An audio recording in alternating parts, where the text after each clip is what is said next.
What happened when Dr. Berg tried the carnivore diet for 2 weeks. So today, you're about to dive into a fascinating self-experiment. Ever wondered what would happen if you went on the carnivore diet for 2 weeks? Well, Dr. Berg did just that, and you're going to hear exactly how it went. Here's the thing. Not every diet works the same for everyone. Your body is unique. It has different genetics, different environments, and different needs. What works perfectly for one person may not work at all for someone else, but for those struggling with gut issues, inflammation, and autoimmune problems, the carnivore diet has been showing some pretty amazing results. So how did it work? Stick with us. You won't want to miss this. First, let's talk about what you would actually eat on this diet. It's all about simplicity. You need plenty of beef, pork, eggs, and seafood. You might add in some dairy like sheep cheese or kefir, if your body tolerates it. Now, while some people love organ meats, you might not be a fan, just like Dr. Berg. But cod liver, that's a great source of nutrients. For 2 weeks, you'd focus on this type of food, keeping it clean and straightforward. So what happened after 2 weeks? Here's where things get interesting. The first benefit you'd notice might not even be something you expected: bloating. Dr. Berg didn't realize he had it until it was gone. And guess what? The bloating didn't come from vegetables, like you might think. It came from the nuts he was eating before. That's right. On a carnivore diet, you'd cut out foods that might seem healthy, but could actually be causing hidden inflammation. As far as energy goes, you probably wouldn't notice much change, especially if you already have high energy levels. However, one key difference could be in your bowel movements. In the first few days, you might find that your body is adjusting to the lack of fiber, but after a short adjustment period, things start moving smoothly again. That's your gut microbes adapting to this new way of eating. And this leads to the big question: what happens to your gut microbes without fiber? While the science on this is still evolving, people have been doing the carnivore diet for years with great results, and despite popular belief, their gut health seems to thrive. The complexity of the microbiome is something we're just beginning to understand. On a carnivore diet, your need for vitamin C also goes way down, and believe it or not, people don't seem to suffer from vitamin C deficiencies like scurvy.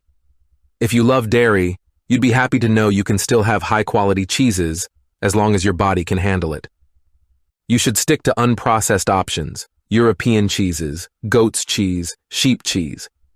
While some people react to dairy, Dr. Berg found it worked just fine for him, but like all things, if you're dealing with gut inflammation, you might want to test this for yourself. Here's another common question. Does carnivore mean zero carbs? Not exactly. Some foods like seafood and organ meat still contain small amounts of carbs, but overall, your goal is to bring your carb intake as close to zero as possible.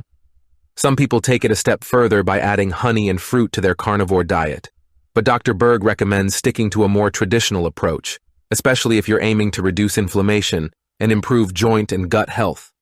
So when you notice life-changing results, you might feel more flexible and less inflamed. But you'll also realize that the carnivore diet is not a one-size-fits-all solution. It was a great experiment, but it's important to tailor any diet to what works best for you. Dr. Berg noticed that while his energy stayed the same, his bloating disappeared, and his gut felt much better. But here's where things get really exciting. Understanding your biochemistry and how your body uses different nutrients can be a game changer. Metabolomic testing is a fascinating tool that can help you visualize how your body converts food into energy. With this advanced testing, you can figure out how well your metabolism is functioning and whether certain diets are actually helping more. So the big question is, did Dr. Berg stuck to the carnivore diet? The answer is no. While it worked well for him in many ways, he said he missed his greens, things like arugula, fresh garden-grown romaine lettuce, and fermented vegetables like sauerkraut and kimchi bring back that variety and fiber he enjoys. He also found that adding a little extra virgin olive oil and some Parmesan cheese to his salads added that flavor and nutritional boost he loves.